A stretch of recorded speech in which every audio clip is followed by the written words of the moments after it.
એક જંગલમાં એક વાંદરો રહેતો હતો. નામ હતું બબલુ. બબલુ એટલો આળસુ કે ઝાડ પર ચડવું પણ નહીં, બસ રોજ ઊંઘતો અને સપનામાં કીડા ખાતો.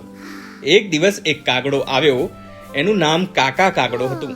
તેની પાસે એક મોટું રસદાર આંબળું હતું. કાગડો બોલ્યો, જો બબલુભાઈ, આયરું આંબળું છે, કેટલું મીઠું લાગે છે ને.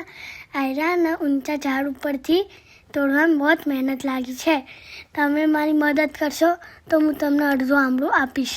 બબલુની આંખો ચમકી ગઈ, પણ તે બોલ્યો, અરે કાકા, હું તો આજે બહુ થાકેલો છું, તું જ ખાઈ લે ને. કાગડો હસ્યો અને બોલ્યો, ઠીક છે, એક રમત રમીએ.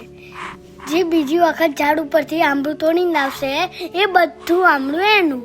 બબલુએ વિચાર્યું કે આ તો સરળ છે, હું તો વાંદરો છું, ઝડપથી ચડી જઈશ. તે ઊભો થયો, પણ પગ ખસેડ્યો કે તરત જ બોલ્યો, અરે યાર, આજે મારા પગમાં દુખાવો છે, તું જ પહેલો ચડી જાને. કાગડો ઉડીને ઝાડ પર ગયો, બીજું આંબળું તોડ્યું અને નીચે આવીને બંને ખાઈ ગયો. પછી શું? બબલુ ગુસ્સે થઈને બોલ્યો, અરે કાકા, તું તો ચોર છે. કાગડો પછી હસતા હસતા શું બોલ્યો, અરે બબલુભાઈ, મેં તો તમારી જોડે એક રમત રમી, એમાં હું જીતી ગયો અને મને બધા આમળા મળ્યા અને હું ખાઈ ગયો. તમે આળસ કરી તો તમારી આળસ તમને જ ખાઈ ગઈ. તો મિત્રો, આ વાર્તા પરથી આપણને શું શીખ મળે છે કે આળસુ બનવાથી કામ નથી થતું અને થોડી મહેનતથી મજા પણ વધારે આવે છે.